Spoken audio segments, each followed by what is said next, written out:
আচ্ছা, আমরা 28শে অক্টোবর নিয়ে আমাদের অনেক আবেগ বা এটার বিচার কার্যক্রমের প্রতি আমার অনেক প্রত্যাশা। এখন আপনার অনুভূতি কি, বা আজকে থেকে আমরা কি মেসেজটা জানতে পারি, এই জাতির কাছে আমরা কি মেসেজ দিতে পারি? ধন্যবাদ আপনাকে। 28শে অক্টোবর বাংলাদেশের ইতিহাসে একটি ন্যাক্কারজনক ঘটনা, যেটা বাংলাদেশ যতদিন থাকবে এই ন্যাক্কারজনক ঘটনা যতদিন পর্যন্ত এই ঘটনায় খুনি হাসিনা, প্যাসিস্ট হাসিনার নির্দেশে সারা দেশ থেকে আওয়ামী গুন্ডারা লগি বৈঠা নিয়ে ঢাকায় এসে যে তাণ্ডব লীলা চালিয়েছিল, সাধারণ জনগণের উপর লাশের মতো পিটিয়ে, সাপের মতো পিটিয়ে লাশের উপর নৃত্য নেচেছিল, যদি এর বিচার যদি না হয়, খুনি প্যাসিস্ট হাসিনাকে দেশে ফিরিয়ে আনার মধ্য দিয়ে এই ঘটনার যদি দৃষ্টান্তমূলক শাস্তি যদি না হয়, তাহলে এই ঘটনার বাংলাদেশের জনগণ আজীবন এটার ঘটনা বয়ে বেড়াবে।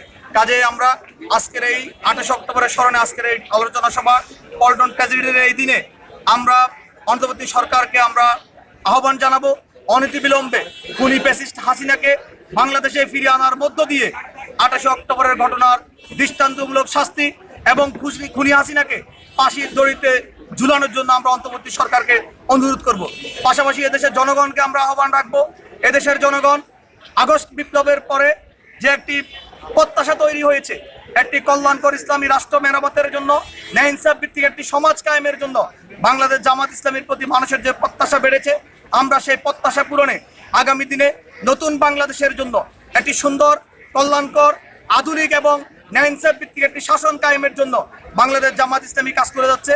আমরা দৃঢ়ভাবে বিশ্বাস করি এদেশের জনগণ, এদেশের শান্তিপ্রিয় মানুষ আগামীতে বাংলাদেশ জামাত ইসলামীকে রাষ্ট্রের গুরুত্বপূর্ণ পর্যায়ে জামাত ইসলামীকে দেখতে চায়, সেভাবে জামাত ইসলামী কাজ করে যাচ্ছে এবং খুনি হাসিনাকে ফিরিয়ে আনার মধ্য দিয়ে এদেশে পল্টন ট্র্যাজেডির অবসান হবে।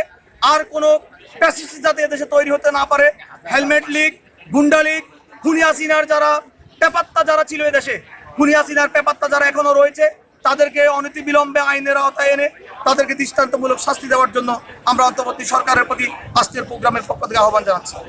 জি, বিষয়টা হচ্ছে যে এখানে যেসব আসামিদেরকে আমরা চিহ্নিত করেছিলাম বা চিহ্নিত করা হয়েছিল, তাদের এখন কোনো তালিকা হয়েছে কিনা বা বিচারিক কার্যক্রমের কতটুকু অগ্রগতি, এ সম্পর্কে আপনার কোনো তথ্য আছে কি? আপনারা জানেন বিগত 15 বছর প্যাসিবাদ এদেশে কায়েম হয়েছিল। আইন বিভাগ, বিচার বিভাগ, আমাদের মিডিয়া থেকে শুরু করে আপনাদের মতো যারা সৎ সাহসী সাংবাদিক ছিলেন, আপনাদের কণ্ঠ রোধ করা হয়েছিল। কাজেই এই 28শে অক্টোবরে খুনিদের গ্রেফতারের জন্য, তাদের তালিকা প্রণয়নের জন্য বিগত সরকার এখানে যারা হত্যার শিকার হয়েছে, যারা জুলুমের শিকার হয়েছে, তাদের পরিবারের সদস্যদেরকে অপহরণের মাধ্যমে, গুম করার মাধ্যমে আয়নাঘরে বন্দি করেছে, খুন করা হয়েছিল। অনেকেই সেখানে 28শে অক্টোবর নিয়ে কথা বলতে পারে নাই, মামলা দায়ের করতে পারে নাই। আমরা আন্তর্জাতিক অপরাধ ট্রাইব্যুনাল গঠিত হয়েছে, সেখানে অবশ্যই 28শে অক্টোবরের ঘটনাও সেখানে মামলা দায়ের হবে এবং খুনিদের দৃষ্টান্তমূলক শাস্তির জন্য এ সরকার কার্যকরী পদক্ষেপ নেবে বলে আমরা বিশ্বাস করি। ধন্যবাদ। হাফেজ, শিপন ভাই, জসিম ভাই, মাসুদ ভাইয়ের উপরে নৃত্য করেছিল, হত্যা করার পরে তাদেরকে বিচারের আওতায় এনে ফাঁসি কার্যকর করা হোক, এটাই আমাদের একমাত্র দাবি।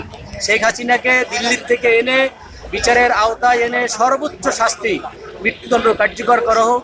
আমাদের আজকের এই প্রোগ্রাম থেকে, আমাদের এই জনসভা থেকে এটাই আমাদের দাবি। বর্তমান সরকারের কাছেও এটা দাবি, অতীতের সরকারের কাছে আমাদের একই দাবি ছিল, কিন্তু তারাই তো এই স্বৈরাচারী সরকার থাকার কারণে তারা এই বিষয়টাকে তারা কখনোই কর্ণপাত করেনি। বর্তমান সরকারের কাছে আমাদের দাবি, যত দ্রুত সম্ভব ফ্যাসিস্ট স্বৈরাচারী শেখ হাসিনাকে দেশে ফিরিয়ে এনে বিচারের কাঠগড়ায় দাঁড় করিয়ে সর্বোচ্চ শাস্তি, মৃত্যুদণ্ড কার্যকর করা হোক, এটাই জাতির প্রত্যাশা। আমরা যতটুকু জানলাম যে এ ব্যাপারে কোনো মামলা ইতিপূর্বে হয়নি, বর্তমান কোনো মামলা গৃহীত হয়েছে কিনা আদালতে? ইতিপূর্বে তো মামলা আমরা আমাদের করতেই দেয়নি, যেহেতু ফ্যাসিস্ট শেখ হাসিনার সরকার তখন ছিল, আমরাই তো পালিয়েছিলাম।